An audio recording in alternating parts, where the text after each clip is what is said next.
หัวสมองมีไว้คิดทำมาหากิน2 มือมีไว้โอบกอดคนเที่ยวฮักอีหยังผ่านไปแล้วให้มันผ่านไปอย่าไปเสียเวลา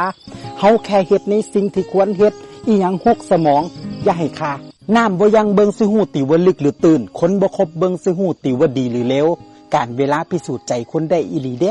คนดูดีอาจบ่แม่นคนดีแต่คนดีดูดีเสมอชีวิตคนเฮาบ่ได้สำคัญกับทุกคนดอกสำคัญแค่กับไผบางคนที่เขาดีกับเฮารักษาคนที่ดีกับเฮาเอาไว้อย่าเป็นคนดีที่บ่มีคนเกรงใจอย่าเป็นคนดีเกินไปจนเขาบ่เห็นค่าบ่มีหมู่ก็สร้างหัวมันเถาะก่อนสิหักคนอื่นหักเจ้าของก่อนความจริงของชีวิตอย่างหนึ่งก็คือบ่ว่าเฮาสิทุกข์ยากลำบากผิดหวังห้องไห้เสียใจปานใดสุดท้ายเดี๋ยวมันก็ผ่านไปถ้ามื้อนี้มันแย่อย่าเพิ่งเบิดกำลังใจบอกเจ้าของว่า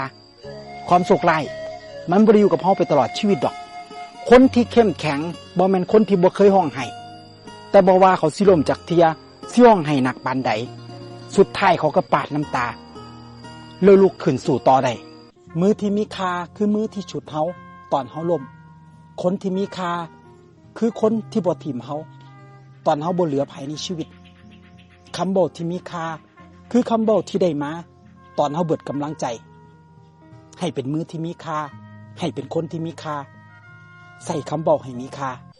จานที่ล้างง่ายที่สุดคือจานที่เพิ่งกินแล้วบ้านที่จัดง่ายที่สุดคือบ้านที่จัดซุมื้อกางเกงที่ซักง่ายที่สุดคือกางเกงที่เพิ่งถอดบางสิ่งบางอย่างมันสิจัดการง่ายถ้าเฮาจัดการตั้งแต่เนิ่นๆบ่ปล่อยให้ซับซ้อนบ่ปล่อยให้เป็นดินพอกหางหมูคือกันกับปัญหาชีวิตนี่แหละถ้าเฮาปล่อยให้มันโดนไปมันก็ยากจนบ่อยากสิแก้ที่เหลี่ยมยิ่งกว่าเพชรก็คือเล่ห์กลของคนที่คดเคี้ยวยิ่งกว่าแม่น้ำก็คือจิตใจมนุษย์ที่อยู่เหนือเหตุผลก็คือขอแก้ตัวความจริงใจสอนให้คนเฮ็ดทุกวิธีทางเพื่อแหกตาคนอื่นคำบอกเป็นแค่ล้มปากอย่าเสียคนง่ายเฮ็ดดีกับคนมา100เทื่อเขาบ่จำทอกับเฮาเฮ็ดบ่ดีกับเขาเทื่อเดียวซอยคนมา100เทื่อเขาบ่จำทอกับเฮาบ่ซอยเขาเทื่อเดียว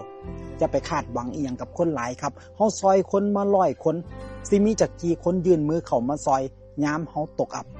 จื้อไว้เด้อขนาดคนอื่นเขายังเห็นแก่ตัวเลยเป็นหยังเฮาสิเห็นแก่ตัวบ่ได้